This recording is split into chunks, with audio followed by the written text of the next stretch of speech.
പാരീസിൽ ചരിത്രമെഴുതി ഇന്ത്യ. പാരാലിമ്പിക്സിൽ ഇന്ത്യക്ക് റെക്കോർഡ് നേട്ടം. താരങ്ങൾ മടങ്ങുന്നത് 29 മെഡലുകളുമായി. സമാപന സമ്മേളനം ഇന്ത്യൻ സമയം രാത്രി 11:30 നടക്കും. വിശദാംശങ്ങളുമായി അതുല്യ രാമചന്ദ്രൻ ചേരുന്നു. അതുല്യ, റെക്കോർഡ് നേട്ടം സ്വന്തമായിരിക്കുന്നു ഇന്ത്യക്ക്. പാരാലിമ്പിക്സിൽ എങ്ങനെയായിരുന്നു വിജയം? കൊയ്ത്ത് പാരീസ് 2024 പാരീസിൽ നടന്ന പാരാലിമ്പിക്സിന് കൊടിയിറങ്ങുമ്പോൾ ചരിത്രം കുറിച്ചുകൊണ്ടാണ് ഇന്ത്യയുടെ 84-അംഗ സംഘം മടങ്ങുന്നത്. വളരെ അഭിമാനകരമായ ഒരു മുഹൂർത്തം എന്ന് തന്നെ വേണമെങ്കിൽ പറയാം. പ്രത്യേകിച്ചും വെറും ആഴ്ചകളുടെ ഇടവേളകളിലാണ് പാരീസ് ഒളിമ്പിക്സും പാരീസ് പാരാലിമ്പിക്സും നടക്കുന്നത്.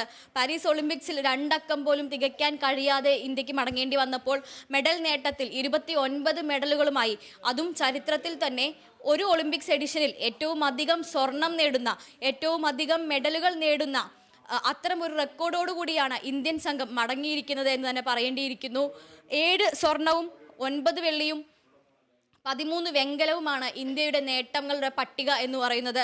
അതിൽ തന്നെ ഇന്ത്യ ഏറ്റവും കൂടുതൽ മെഡലുകൾ നേടിയത് അത്ലറ്റിക്സിലാണ്. അത്ലറ്റിക്സ് എന്ന് പറയുമ്പോൾ ഓടിയും ചാടിയും എറിഞ്ഞുമെല്ലാം ഇന്ത്യ വാരിക്കൂട്ടിയത് 17 മെഡലുകളാണ്.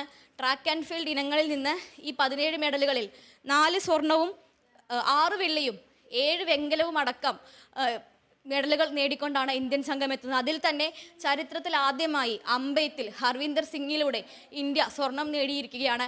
അതുപോലെ തന്നെ വനിതകളുടെ ഷൂട്ടിങ്ങിൽ അവനി ലേഖ്ര, ഇത്തരത്തിൽ ചരിത്രത്തിൽ ഷൂട്ടിങ്ങിലും ആർച്ചറിയിലുമെല്ലാം ഇന്ത്യ ഇത്രയധികം മെഡലുകൾ നേടുന്നത് ഇതാദ്യമായാണ് എന്ന് തന്നെ പറയേണ്ടിയിരിക്കുന്നു. അതുപോലെ തന്നെ വർണ്ണക്കൊടി പാറിച്ചിരിക്കുകയാണ് അവിടെ പാരീസിൽ പാരാലിമ്പിക്സിൽ ഇന്ത്യ.